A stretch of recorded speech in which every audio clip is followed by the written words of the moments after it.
Drama के कुछ गुह्य रहस्य संदेश पुत्रियों द्वारा। तो ये जो संदेश हम अभी सुनने वाले हैं, ये बाबा ने जो संदेशी बहनें ऊपर जाती है अपने मन बुद्धि के द्वारा सूक्ष्म वतन में, उनको अपने संकल्पों के द्वारा ये संदेश दिए हैं। और हम अभी ऐसे सुनेंगे इनको कि जैसे बाबा यहाँ पर आए हैं और मुझे सुना रहे।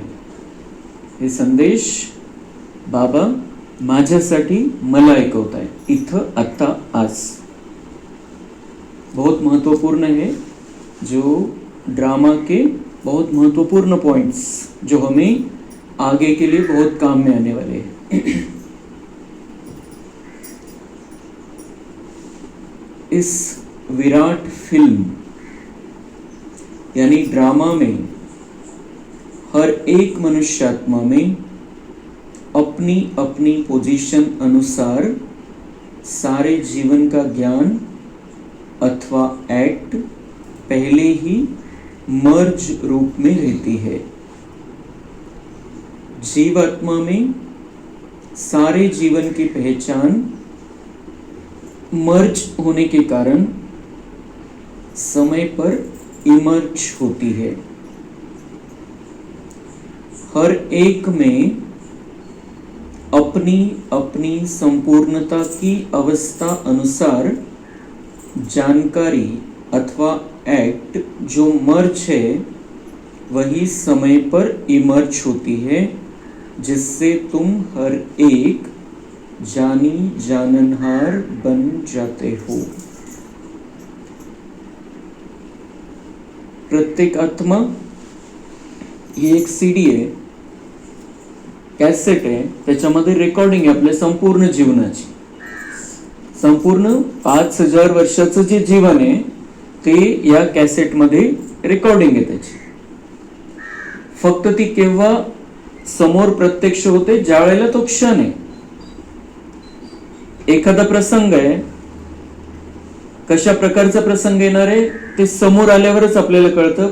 आपण फक्त विचार करत राहतो, असं होईल तसं होईल तसं होईल तसं होईल, मग मी असं सांगेल ते तसं सांगतील, वेगवेगळ्या प्रकारे।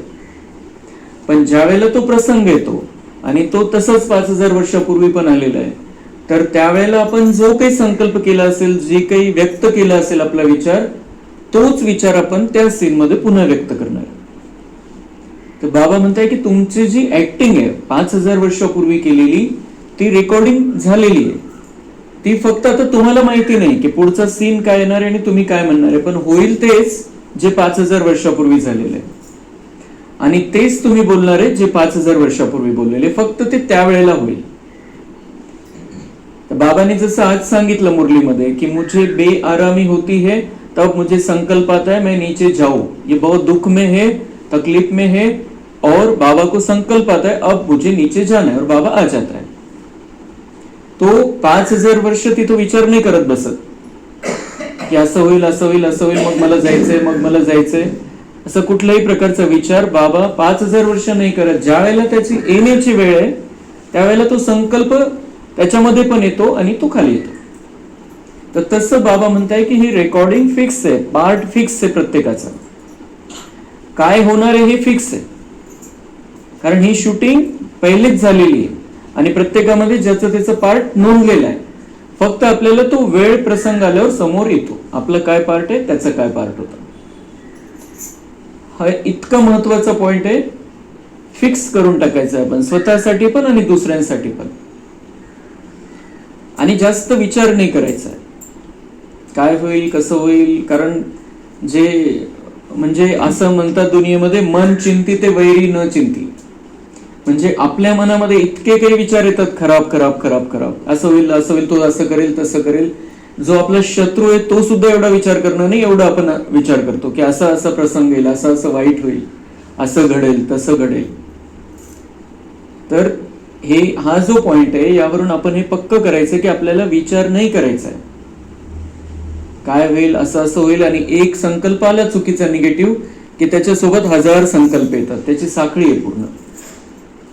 तो बाबा म्हणता है नूंदा हुआ है सब कुछ, उस समय जो होना होगा वो होगा, उसको जिसको सामने वाले को जो करना है वो करेगा, आपको जो करना है आप करेंगे. हमारे साथ आपला विषय असा आहे, अज्ञानीचे आत्मे त्यांचा विषय वेगळा आहे, आपला विषय वेगळा आहे. त्यांना संकल्प अज्ञानाचे येतील, कलियुगातल्या सारखे येतील. आपल्याला संकल्प कोणते येतील? आता कोणताही प्रसंग आला, काही झालं तर आपण सगळ्यात पहिले बघू बाबांनी काय सांगितलेलं आहे. भले कोण समोरचं चुकीचं वागतोय, तो रागाने बोलतोय, बाबांनी काय सांगितलं? पहिले शांत हो जाओ, स्थिर हो जाओ, मुझे याद करो, मुझे बुला लो. म्हणजे आपली ऍक्टिंग आता अशी होईल जी 5000 वर्षापूर्वी पण अशीच झाली होती. 5000 वर्षापूर्वी आपण बाबांचे झालो होतो, पुन्हा बाबांचे झालेलो आहे, आणि त्यामुळे बाबांनी जे शिकवलेलं आहे ते ऑटोमॅटिक आपल्या पार्ट मध्ये येणार आहे, जसं 5000 वर्षापूर्वी आलं होतं. त्यांना तो चान्स नाहीये, दुनियावाल्यांना त्यांच्याकडे हे ज्ञानच नाहीये. त्यामुळे ते जे आरेला कारेने उत्तर देतील, जशाच तसं उत्तर देतील. आपल्याकडे तसं नाही, आपल्याकडे फिल्टर आहे. आपल्याकडे आता काय करायचं ते माहिती आहे आपल्याला, कोणती चाळणी लावायची, काय करायचंय, काय बोलायचंय, कुठपर्यंत थांबायचंय, कुठे थांबायचंय, लगेच कुठे शांत होऊन जायचंय. तो ये हमारा पार्ट ऑटोमेटिक उस समय वो हो जाएगा. इसलिए कोई चिंता नहीं, क्या होगा कैसे होगा कुछ नहीं. कितनी क्लियर बाबा सांगतोय की जिसकी जैसी पोजीशन, जिसकी जैसी संपूर्णता हुई है, उसी अनुसार उसका पार्ट इमर्ज हो जाता है, म्हणजे प्रत्यक्ष होऊन जातो वेळेवरती. आता दबलेला आहे, लपलेला आहे, तो वेळेवरती प्रत्यक्ष होऊन जातो ऑटोमॅटिक. म्हणून आपल्या पार्ट विषयी चिंतन नाही करायचं, दुसऱ्याच्या पार्ट विषयी चिंतन नाही करायचं. यांनी का बरं मागे असं केलं किंवा पुढे का बरं तो असं करणार आहे, काहीच चिंतन नाही करायचं. आणि बाबा आपल्याला शिकवतो की तुम्हाला वर्तमान काळामध्ये राहायचंय. आत्ताचा जो क्षण आहे त्याचा आनंद घ्या, त्याच्यामध्ये स्थिर राहा. पुढे काय होईल आणि मागे काय झालं याच्या चिंतेमध्ये जाऊ नका. तेच तर टेन्शन आहे मग, आणि त्याच टेन्शनचा परिणाम मग स्ट्रेस लोकांचा वाढतो, डिप्रेशन होतं, मग गोळ्या घ्याव्या लागतात, मग काही काही आत्महत्येपर्यंत जातात. हे सगळे टप्पे, ते सगळे टप्पे आपल्याला थांबवायचे. पुढचे टेन्शनच घ्यायचं नाही, म्हणजे पुढचं काहीच होणार नाही. आणि हा टेन्शन मुक्तीचा डोस आहे कि बाबा म्हणताय हर एक का पार्ट नूंदा हुआ है, फिक्स है, रिकॉर्डिंग फिक्स है, लेकिन वो छुपा हुआ है. लेकिन जब समय आता है उस समय वो बराबर प्रकट हो जाता है सामने.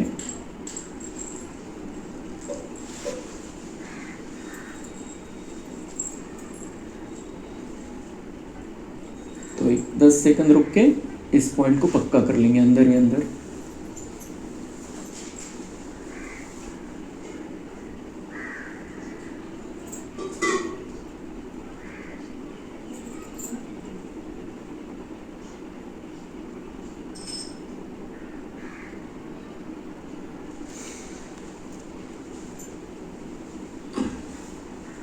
इस विराट फिल्म की सेकंड सेकंड की एक्ट नई होने के कारण तुमको ऐसा समझ में आएगा जैसे कि अभी अभी यहां आई हूं. हर सेकंड की एक्ट अलग होती है, करके कल्प आगे वाली घड़ी रिपीट होती है. परंतु जिस समय प्रैक्टिकल लाइफ में चलते हो उस समय नई महसूस होती है. इसी समझ से आगे बढ़ते चलो. ऐसे कोई कह नहीं सकता कि मैंने तो ज्ञान प्राप्त कर लिया, अब मैं जाती हूं. नहीं, जब तक विनाश हो तब तक सारी एक्ट और सारा ज्ञान नया है. तर बाबा म्हणता है कि ये तो फिक्स है कि जो 5000 वर्ष पहले हुआ है वही होणार, बदल होणारच नाहीये, त्याच्यामध्ये काहीच बदल नाही होऊ शकत. पण बाबा म्हणते तुम्हाला माहिती थोडीच आहे, आपल्याकडे काही आपला जो पार्ट आहे, आपला जो जीवन आहे, सेकंद सेकंदाचं लिहिलेली स्क्रिप्ट थोडी आपल्याकडे की आता हे 7 वाजता हे झालं होतं, 7 वाजून 1 मिनिटांनी झालं, 7 वाजून 2 मिनिटांनी झालं, 7 वाजून 3 मिनिटांनी झालं. माहिती थोडीच आहे. कल ये थोड़ी पता था हमको कि हम आज नुमा शाम में ये क्लास सुनेंगे. तो वो जैसे जैसे सामने आता जाता है वैसे वैसे हर चीज हमारे लिए नई है, हर चीज हर सेकंद नया आहे. 5000 वर्षापूर्वी झालेला आहे. 5000 वर्षापूर्वी आपण इथं आलो होतो, हे संदेश बाबांचे असेच ऐकले होते म्हणून पुन्हा आलेलो आहे. पण आपल्याला आता कालपर्यंत माहिती नव्हतं, सकाळपर्यंत माहिती नव्हतं आणि येईपर्यंत माहिती नव्हतं की आपण येणारच आहे. इसलिए बाबा कहते हैं हर सेकंड का मजा लो, हर सेकंड नया है तुम्हारे लिए, हर सेकंड की एक्ट नई है. नहीं समझो इसको तेज तेज तेज तेज ऐसा नहीं, क्योंकि हमें पता नहीं है तो हमारे लिए ये नया है. ये सस्पेंस है सारा जीवन, क्या होने वाला है पता नहीं, इसलिए इसका मजा ही कुछ और है. जर पहिलेच सगळं माहित असतं आपल्याला तर काय मजा आली असती. मग कोणतंही काही असू द्या मजा पण आली नसती. आणि काय होणार आहे जर काही त्रासदायक गोष्टी पहिलेच माहित असते तर किती दुःख झालं असतं पहिल्यापासूनच ती व्हायच्या आधीच. इसलिए ये बहुत सुंदर है ये ड्रामा. ड्रामा फिक्स है भले ही, लेकिन हर सेकंड नया है. क्योंकि हम प्रैक्टिकल लाइफ में चलते हैं तो वो नया ही है हमारे लिए. 5000 वर्ष पहले किया है लेकिन पता थोड़ी है. तो उस समय जिस समय हम वो कर रहे हैं उस समय नाही म्हणजे सगळे बारकावे बाबांनी हे सांगितलेले या संदेशांमध्ये ड्राम्याचे. ड्रामा म्हणजे आपण सिंपल रोज ऐकतो, पण हे काही स्पेशल बाबांनी त्याच्या बाबतीत जे काही राहिलेलं आहे ते सगळं क्लिअर केलेलं आहे. तो इस समझ से बाबा कहते आगे बढ़ते चलो. और ऐसे कोई कह नहीं सकता कि मैंने तो ज्ञान प्राप्त कर लिया अब मैं जाती हूं, झालं मला ज्ञान मिळालं आता संपलं, मला आता जायचंय परमधाम मध्ये. तो बाबा कह रहे जब तक विनाश हो तब तक सारी एक्ट और सारा ज्ञान नया है. हर सेकंड हमें नया ज्ञान मिल रहा है, नए तरीके से हम उसको समझते जा रहे हैं. इसलिए हो गया और मुझे पता है ये नहीं कि अब मैं तो जाने लायक हो गया परमधाम. परमधाम के गेट ही बंद है, जाने के तो जा ही नहीं सकते. और बाबा कहते जब तक आप यहां पर हो, जब तक विनाश हो, तब तक आपको मिलने वाला सारा ज्ञान नया ही है. रोज आपको नया ही मिल रहा है, नए तरीके से मिल रहा है. हम नए तरीके से उसको स्वीकार कर रहे हैं. आत्मा की कैपेसिटी बदलती जाती है रोज, इसलिए हर ज्ञान का पॉइंट हमारे लिए नया है, तेज नहीं है. इस विराट ड्रामा की जो भावी बनी हुई है वह निश्चय से ही बनी हुई है. भावी को कोई टालता है या बनाता है वो सब अपने ऊपर है. खुद का शत्रु और खुद का मित्र मैं ही हूं. अभी तुम्हें बहुत रमणी स्वीट बनना और बनाना है. भावी ड्रामा की भावी किस आधार से बनी है? बाबा कहते निश्चय. जितना तुम्हारा निश्चय पक्का होगा उतना तुम अपने मित्र बन जाओगे. मतलब अपना भाग्य जमा कर लोगे, अपना भाग्य बना लोगे जन्म जन्मांतर के लिए, कल्प कल्पांतर के लिए. तो आत्मा खुद ही खुद का शत्रु खुद का मित्र है.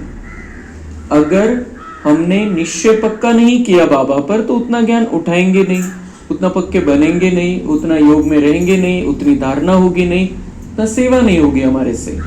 तो फिर हम ही हमारे शत्रु बन गए, हमने भाग्य बनाया ही नहीं उतना. तो बाबा कह रहे हैं कि निश्चय के आधार से अपनी भावी बनाओ, बहुत अच्छी भावी बनाओ, अपना खुद का मित्र खुद बनो. और क्या करो? अभी तुम्हें बहुत रमणीक स्वीट बनना और बनाना है. मतलब ड्रामा फिक्स है, लेकिन अभी हमें हमारा ड्रामा फिक्स करना है अगला. तर बाबा म्हणतात तुमचा ड्रामा चांगला करायचा असेल, पार्ट चांगला बनवायचा असेल 5000 वर्षाचा, तर मी तुम्हाला 5000 वर्षापूर्वी असं सांगितलं होतं आणि त्यानुसार तुम्ही स्वतःमध्ये परिवर्तन केलं होतं. तसं मी तुम्हाला पुन्हा आज सांगतोय की आता तुम्हाला काय करायचंय. अभी तुम्हें बहुत रमणीक स्वीट बनना और बनाना है. बहुत रमणीक, खूप असं सिरियस नाही राहायचंय, उदास निराश परेशान असं नाही राहायचंय. खूप रमणीक राहायचंय, मजा घ्यायची या ब्राह्मण जीवनाची. और मीठा बनना है और बनाना है, बहुत मीठा बनना है हमें.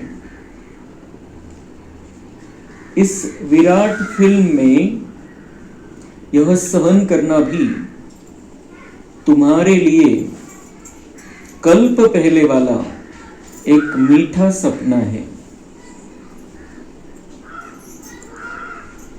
बाबा और बाबा का ज्ञान कितना सुंदर है, कैसे बाबा समझाता है, कैसे कैसे कल्पना उसके मन, मतलब जो 5000 वर्ष कुछ सोचता नहीं है वो आने के बाद कितना सुंदर ज्ञान हमें देता है। 5000 वर्ष के बाद कितना सुंदर ज्ञान।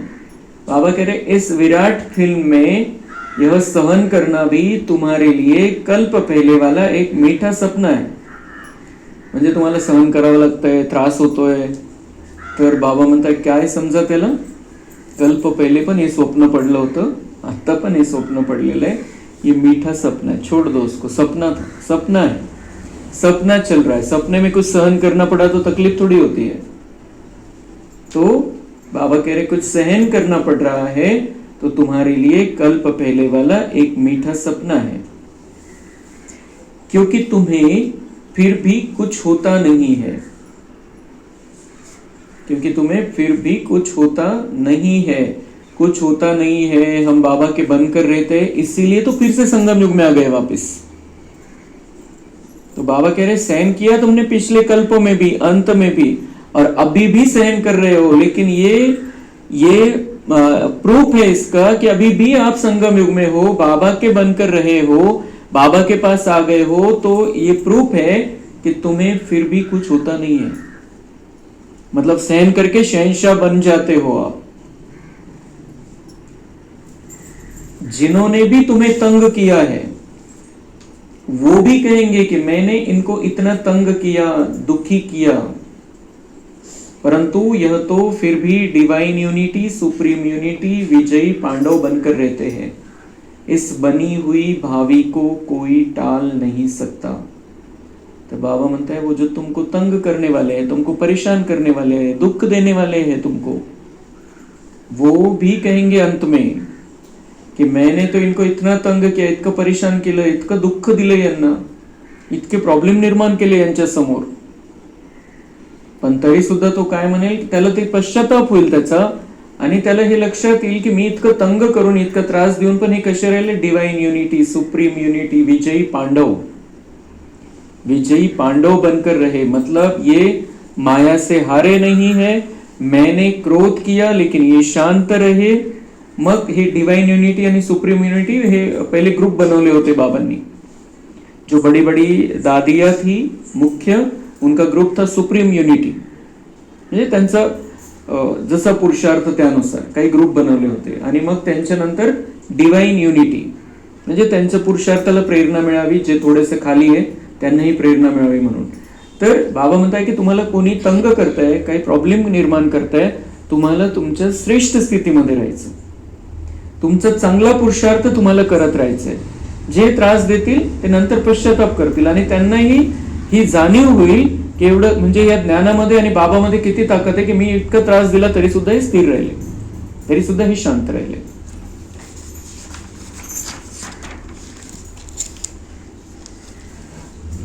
इस विराट फिल्म में देखो कैसा वंडर है, जो तुम प्रत्यक्ष पांडव भी आए पधारे हो और तुम्हारे पुराने चित्र और निशानियां भी अब तक कायम हैं। जैसे पुराने कागज, पुराने शास्त्र, गीता, पुस्तक आदि संभाल कर रखते हैं, फिर उसका बहुत मान होता है, ऐसी पुरानी चीजें कायम होते हुए अब नई वस्तु इन्वेंशन होती है। पुरानी गीता प्रैक्टिकल में होते नई गीता इन्वेंट हुई है। पुराने की अंत तब होती है जब नए की स्थापना हो। अभी तुम प्रैक्टिकल में ज्ञान की जीवन में प्रत्यक्ष धारण करने से दुर्गा, काली आदि बनी हो, फिर पुराने स्थूल जड़ चित्रों का विनाश होता है और नए चैतन्य स्वरूप की स्थापना होती है।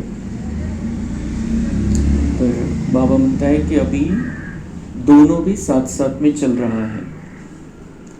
म्हणजे जे तुम्ही पांडव आहे आणि जे चैतन्यामध्ये देवी बनताय, त्यांची यादगार पण आता तुम्ही बघताय, म्हणजे तुमची यादगार पण आहे, तुमच्या मूर्त्या पण बनलेल्या आहे. पांडवांची पण यादगार आहे त्यांच्या हिशोबाने, की इथं येऊन गेले पांडव, इथं आले होते, इथं बसले होते, वेगवेगळ्या प्रकारे यादगार भी हम देख रहे हैं अभी, और प्रत्यक्ष में तो हम ही है, अभी चैतन्य में है, और हमें इसकी जानकारी मिली है, इसका ज्ञान मिला है की हम ही वो पांडव है और हम ही वो देविया है.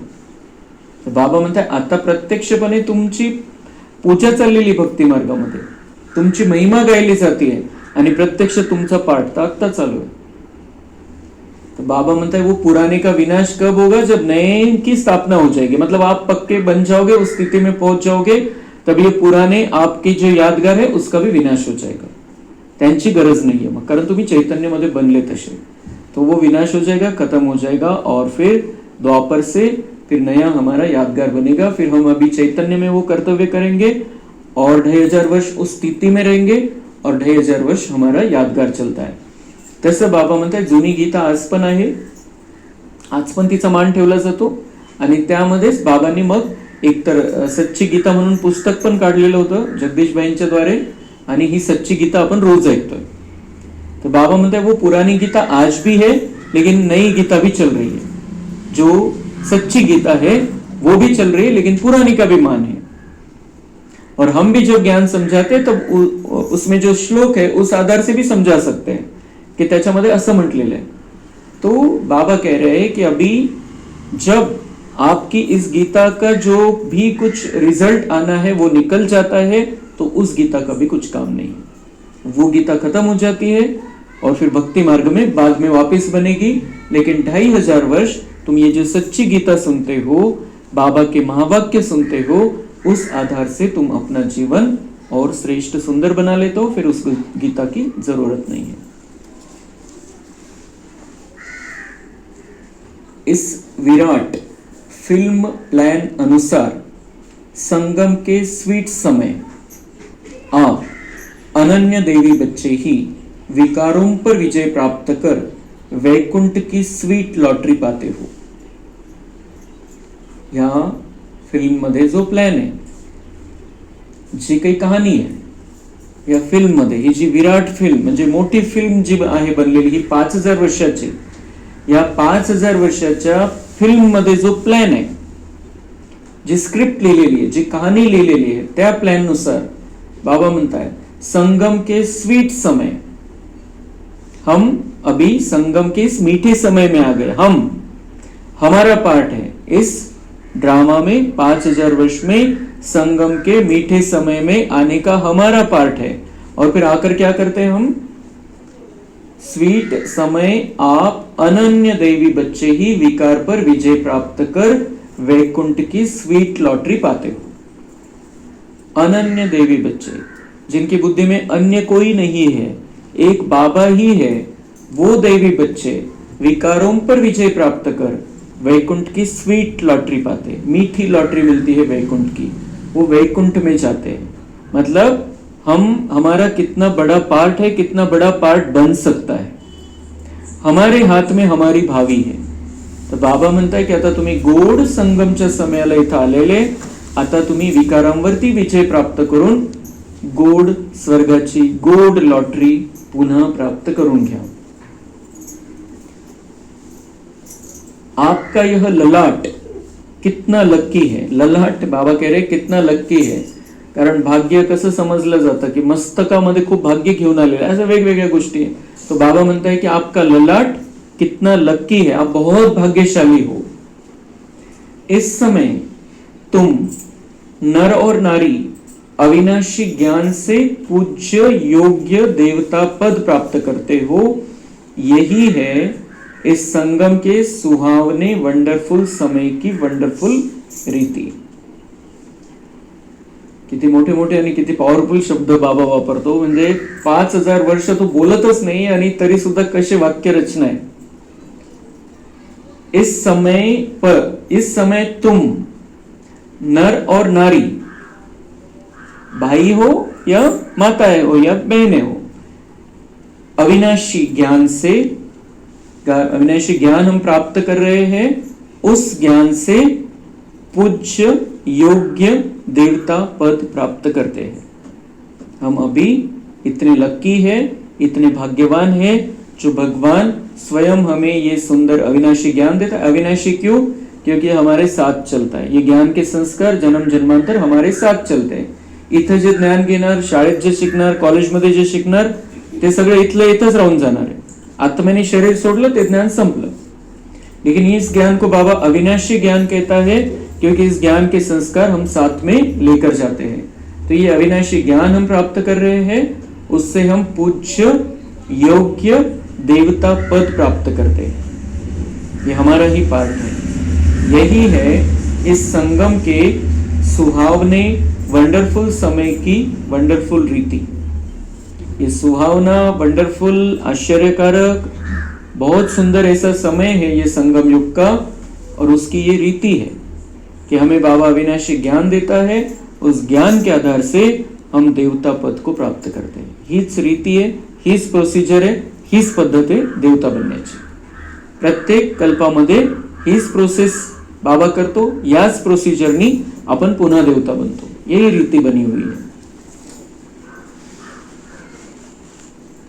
ईश्वर साक्षी हो, देख रहा है कि मैंने जिन एक्टर्स को अनेक गहनों भूषणों से श्रृंगार कर इस सृष्टि रूपी स्टेज पर डांस करने अर्थ भेजा था, वो कैसे एक्ट कर रहे हैं।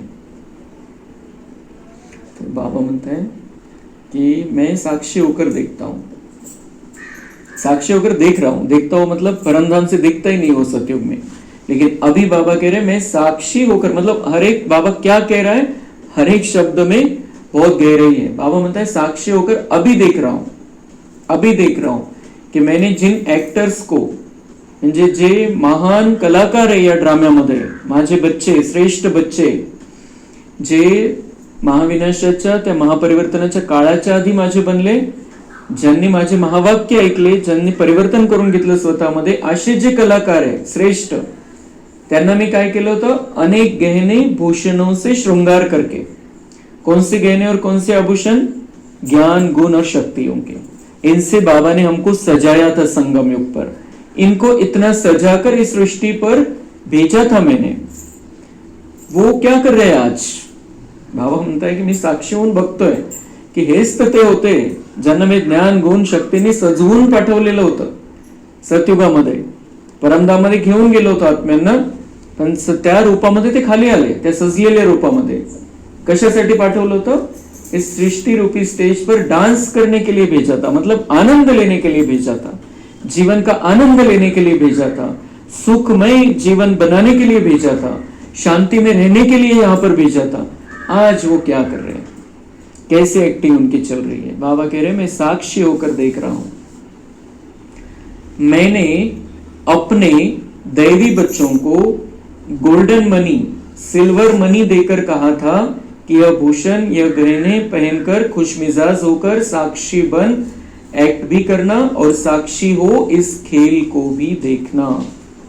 क्या समझाया था? परमधाम में नहीं समझाता है बाबा, यहां पर समझाता है मुरली के माध्यम से। जब उसकी मुरली चलती है यहां पर संगम युग में, तब बाबा हमें समझाता। और क्या समझाया था बाबा ने? मैंने उनको गोल्डन मनी, सिल्वर मनी, मतलब ये जो ज्ञान के गहने दिए थे, ज्ञान का धन दिया था, उसकी बात बाबा कह रहा है कि मैंने गोल्डन मनी दिया था, सिल्वर मनी दिया था। और ये देकर कहा था, कब कहा था? जब मुरली चलाता था तब कहा था। अभी भी कह रहा है, वही रिपीट कर रहा है, अभी भी जो मुरलियां चलती है बाबा यही हमें सब सिखाता है। तो क्या कहा था मैंने कि ये भूषण, ये गहने पहनकर खुश मिजाज होकर साक्षी बन एक्ट भी करना और साक्षी होकर इस खेल को भी देखना। क्या समझाकर भेजा था? परमधाम में लेकर गया, सतयुग में क्या समझा, क्या समझ लेकर आए थे कि यहां पर अभी इन गहनों को पहनकर रखना है, मतलब जो ज्ञान, गुण, शक्तियां बाबा ने दी है उनको प्रैक्टिकल में यूज करना है, जीवन में खुश होकर रहना है और साक्षी बनकर एक्ट भी करना और साक्षी होकर इस खेल को भी देखना। आत्मा साक्षी होकर अपनी एक्टिंग करती रहे। ये बाबा ने समझाया था। और साक्षी होकर इस खेल को भी देखना, साक्षी होकर इस खेल को देखना, ये बाबा कहते समझाकर भेजा था। और कितनी बार समझाता है मुरली में कि ये ड्रामा है, तो ड्रामा है ये कहने के आगे का वाक्य ही ये है। बाबा ने कहा भी नहीं है, कभी कभी कहा भी है तो भी उसके आगे का वाक्य ये पक्का कर लेना है कि ड्रामा है तो मुझे साक्षी होकर देखना है। तो बाबा कहते मैंने समझाया था कि साक्षी होकर देखना, नहीं तो दुखी हो जाओगे। फिर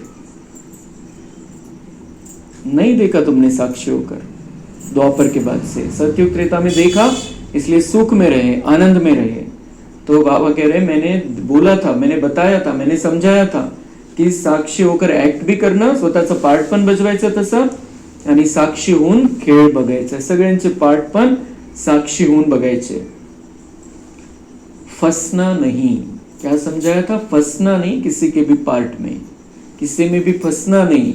लेकिन आधा कल्प राज्य भाग्य भोग कर फिर आधा कल्प अपनी ही रची हुई माया में फंस गए। बाबा कह रहे मैंने समझा कर भेजा था, समझाया था, मुरली में रोज समझाता था मैं कि फंसना नहीं, ये माया बहुत खतरनाक है, माया बहुत डेंजर है, समझाया था, समझाता रहता था, लेकिन फंस गए तुम। द्वापर के बाद बाबा कह रहे फंस गए। किस में फंस गए? अपनी ही रची हुई माया में फंस गए। वस्तु व्यक्ति वैभव, देहभान आया पहले और फिर वही सारा रूप बदल गया। जो साक्षी होकर देखते थे, जो माया जीत स्थिति थी हमारी, जो आत्मिक स्थिति थी, सब बदल गया। तो बाबा कह रहे मैंने सावधान किया था, समझाया था बार बार कि साक्षी होकर देखना और फंसना नहीं, लेकिन तुम फंस गए। अब फिर मैं तुम्हें कहता हूं इस माया को छोड़ दो। हुआ फंस गए, मैंने समजाया था, तुम्हारी चार्जिंग कम हो गई, तुम्ही विसरले मी जे सांगितलं होतं। पण आता बाबा म्हणतात मी पुन्हा सांगतोय, 5000 वर्षापूर्वी सांगितलं होतं तेव्हा तुम्ही सोडून दिलं होतं, विकारांचा त्याग केला होता, दिव्य गुणांची धारणा केली होती, आता पुन्हा ती वेळ आलेली आहे, त्यामुळे तुमचं भाग्य बनणार आहे। 5000 वर्षापूर्वी भाग्य बनलं हे नक्की आहे, म्हणून तर आपण बाबांचे बनलो पुन्हा। तर बाबा म्हणतात आज पुन्हा समजवतोय तीच गोष्ट जी 5000 वर्षापूर्वी सांगितली होती कि अब फिर से मैं तुम्हें कहता हूं इस माया को छोड़ दो। इस ज्ञान मार्ग में विकारी कार्य से पलट निर्विकारी बनने से आदि मध्य अंत दुख से छूट जन्म जन्मांतर के लिए सुख प्राप्त कर लेंगे। क्या हो जाएगा अगर इस माया को छोड़ दिया, माया का साथ लेना छोड़ दिया, माया का सहारा लेना छोड़ दिया, मतलब चाहे कोई भी परिस्थिति आ जाए, काम विकार, क्रोध, लोभ, मोह, अहंकार, गुस्सा, ईर्ष्या, ये सब बातों से अगर दूर रहे, त्यांना वापरलंच नाही तर काय होईल? इस ज्ञान मार्ग में विकारी कार्य से पलट जाएंगे। विकारी कार्य करते आए इनके आधार से, अब वो पलटी हो जाएगा और क्या हो जाएगा? निर्विकारी बन जाएंगे। निर्विकारी बनने से आदि मध्य अंत दुख से छूट, आदि मध्य अंत दुख से अगर निर्विकारी बन गए, यहां पर निर्विकारी बन गए अभी, तर त्याचा किती सुंदर परिणाम होईल। बाबा म्हणताय आदि मध्य अंत दुख से छूट जन्म जन्मांतर के लिए सुख प्राप्त कर लेंगे। मतलब आप सतयुग त्रेता में सुखी सुखी रहेंगे और फिर द्वापर में भी इतना दुख नहीं होगा, कलयुग में भी कुछ समय तक रहेगा, लेकिन फिर जब अति दुख होने लगेगा, सहन नहीं होगा, तो बाबा आ जाएगा फिर से। तो आदि मत अगर हम अभी निर्विकारी बन गए, विकारी कार्य को पलट दिया, विकारी कार्य किए नहीं, अभी विकारी विचार नहीं किए, विकारी भावना नहीं रखी, मतलब उसको पलट दिया, तो निर्विकारी बनने से आदि मध्य अंत दुख से छूट जन्म जन्मांतर के लिए सुख प्राप्त कर लेंगे। कितनी बड़ी बड़ी बातें बाबा हमें समझाता है, जो कभी ऋषि मुनियों के भी समझ में नहीं आई। उनको कोई समझाने वाला ही नहीं था, उनको बाबा था ही नहीं, बाबा का ज्ञान ही नहीं था, तो इसलिए उन तक ये बातें पहुंची नहीं। इतनी तपस्या करने के बाद भी हम कितने महान बच्चे हैं बाबा के, कितने बड़े, बाबा कहते हैं कि तुम उन ऋषियों से बहुत बड़े हो, तुम राज ऋषि हो, और इसीलिए राज ऋषियों को राजयोग का ज्ञान बाबा सिखाता है। हम कितने भाग्यवान है, एक एक महावाक्य सुनते हुए हमें इतना आनंद आना चाहिए, इतने सुंदर ब्रेन में से केमिकल निकलने चाहिए कि तन मन ऐसा एकदम रोमांचित हो जाना चाहिए कि क्या सुन रहा हूं मैं, कितना सुंदर ज्ञान है, बाबा कितना प्यारा है, बाबा कितना मीठा है, कितना मीठा उसका ज्ञान है। आणि हेच मग आपल्या रात्रभर दिवसभर त्या स्थितीमध्ये आपण राहू, त्यामुळे तब्येत पण चांगली राहील, मन पण खुश रहेल। इतना सुंदर ज्ञान बाबा हमें दे रहा है। हमने कभी स्वप्न में भी कल्पना नहीं की थी कि भगवान आकर हमें ऐसा ज्ञान देगा। हम उसका ज्ञान सुनेंगे, वो हमें खुद पढ़ाएगा।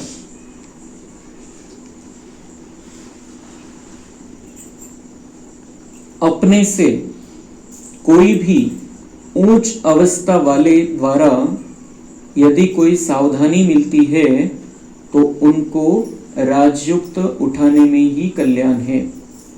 उनके भीतर के राज को जानना चाहिए कि इसमें अवश्य कोई कल्याण समाया हुआ है।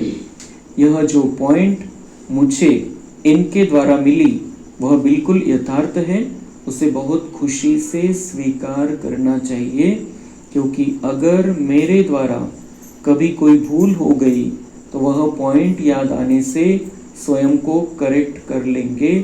इसलिए कोई भी सावधानी हो, बहुत विशाल बुद्धि से धारण करने से तुम उन्नति को प्राप्त कर सकेंगे।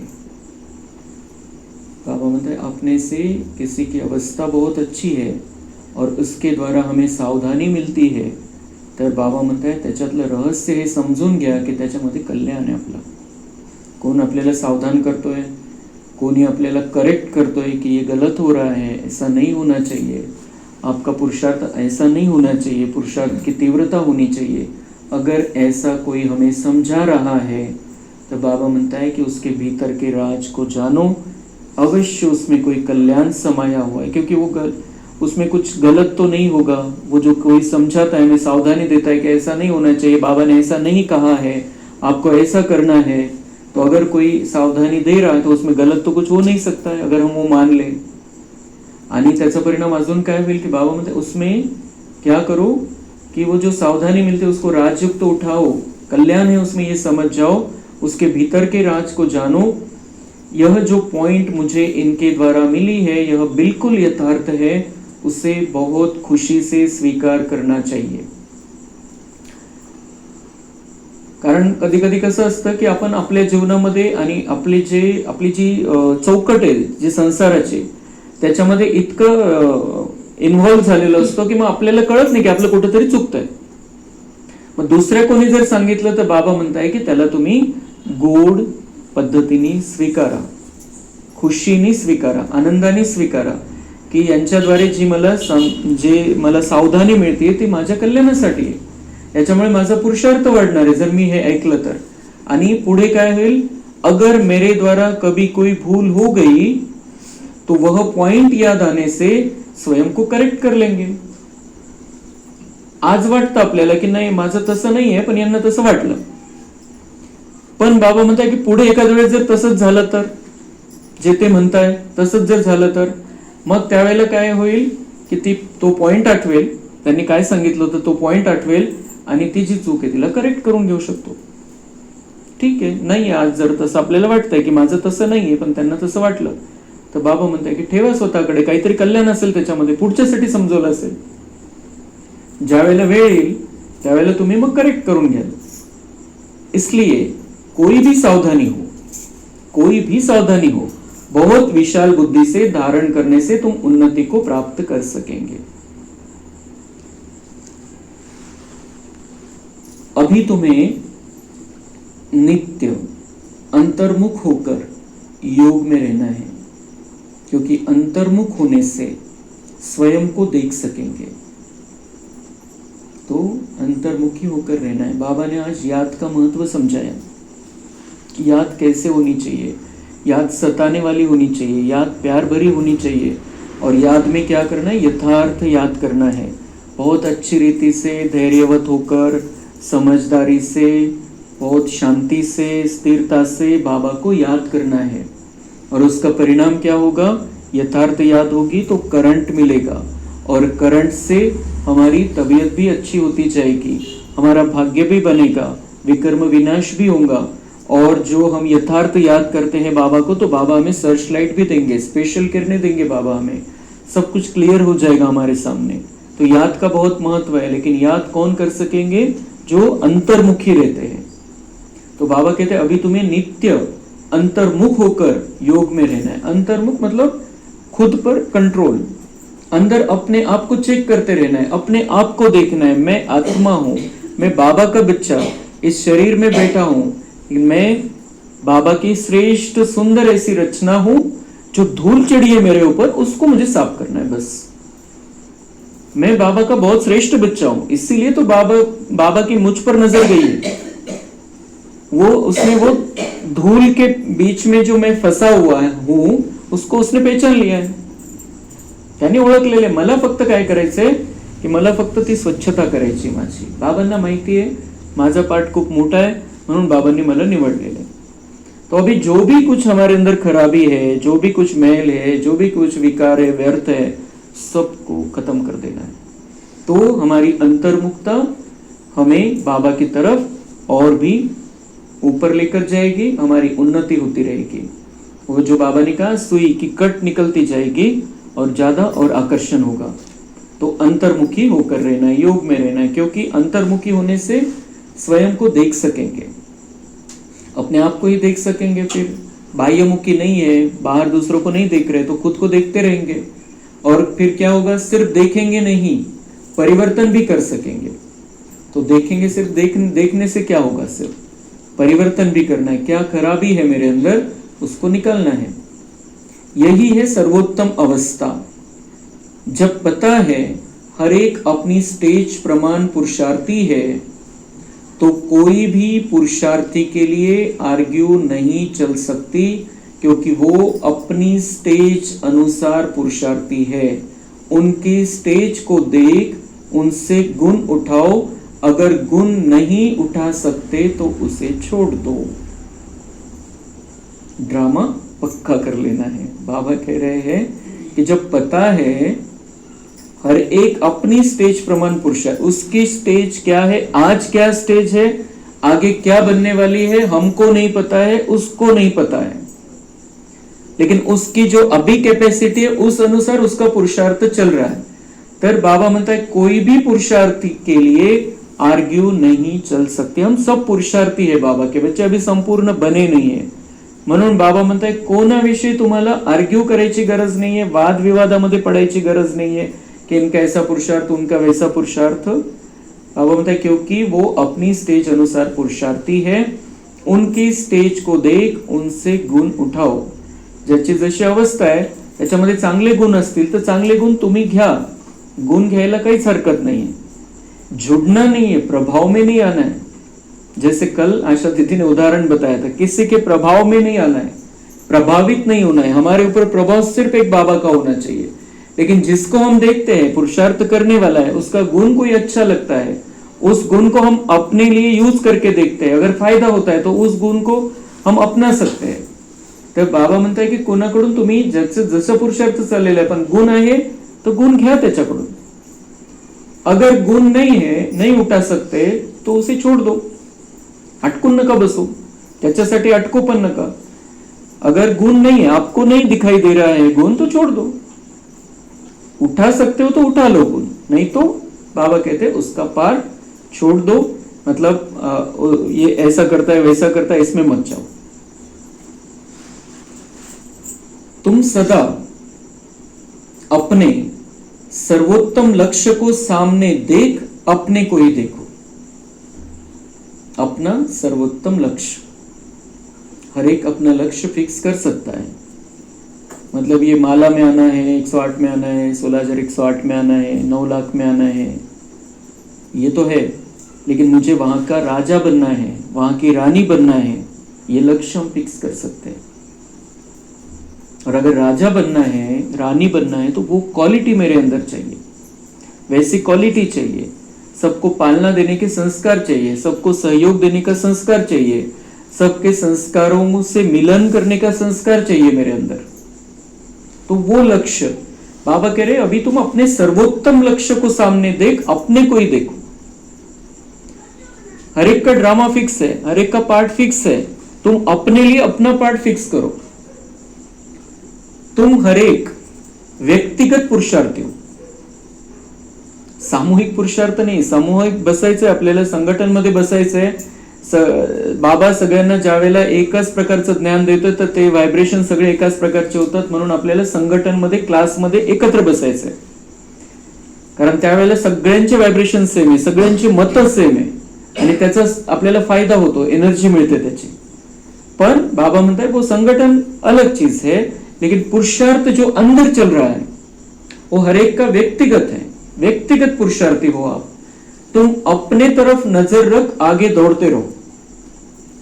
कोई भल क्या भी करता रहे, परंतु मैं अपने स्वरूप में स्थित रहूं, अन्य किसी को न देखूं।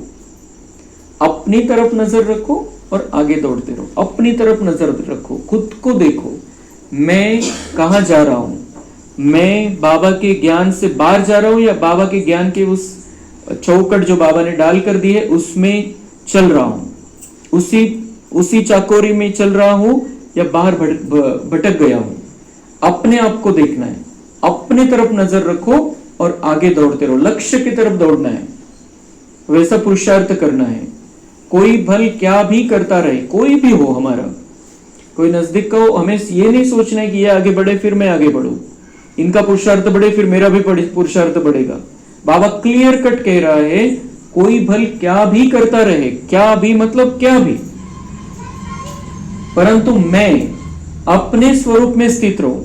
मैं कौन सी आत्मा हूं, मैं सतयुग में राजा बनने वाली आत्मा हूं। तो मुझे, क्योंकि हर एक का पार्ट अपना है, हर एक का पार्ट हमें पता ही नहीं है, इसलिए मुझे मेरा पार्ट पता है, मेरे संकल्प पता है, मेरा लक्ष्य पता है। तो बाबा कह रहे अपने स्वरूप में स्थित रहो, चाहे कोई कुछ भी करता रहे, चाहे उस पर किसी पर भी डिपेंड नहीं होना है। हर एक का अपना स्वतंत्र पुरुषार्थ है। अन्य किसी को न देखो, अन्य किसी को न देखो कि वो आगे उसका पुरुषार्थ हो फिर मेरा हो, इस तरीके से नहीं। अपने बुद्धि योग बल से मैं उसकी अवस्था को जान लूं। अंतर्मुक्ता की अवस्था से ही तुम अनेक परीक्षाओं से पास हो सकते हो। अपने बुद्धि योग बल से मैं उसकी अवस्था को जान लो। अपने बुद्धि योग बल से कि आज क्या अवस्था है, म्हणजे फोर्स नाही करायचा आहे कोणालाही। आज क्या अवस्था है जान लेना है, शुभ भावना रखनी है, वाइब्रेशन देने हैं, लेकिन हमें हर एक का ड्रामा फिक्स समझकर अपना ड्रामा फिक्स कर लेना है अभी के लिए, आगे के लिए। और अंतर्मुक्ता की अवस्था से ही तुम अनेक परीक्षाओं से पास हो सकते हो। और अनेक जो परीक्षाएं आती है, अगर जितना हम अंतर्मुखी रहेंगे हमारी ताकत बढ़ेगी, बाबा साथ में रहेगा, तर बाबा म्हणताय कोणत्याही परीक्षेमध्ये तुम्ही पास होऊ शकता। कोणती किती कठीण परीक्षा येऊ द्या, मग तुमच्या समोर किती मोठा पेपर येऊ द्या, किती कठीण प्रश्न येऊ द्या, पण तुम्ही जर अंतर्मुखी आहे तर बाबा सोबत आहे आणि बाबांची ताकद कार्य करेल तर तुम्ही पास होणार प्रत्येक परीक्षेमध्ये। चाहे आपका कोई साथी हो न हो, कोई साथ दे न दे, लेकिन अगर आप अंतर्मुख हो तो हर प्रकार के पेपर में आप पास हो जाएंगे। अच्छा, ओम शांति।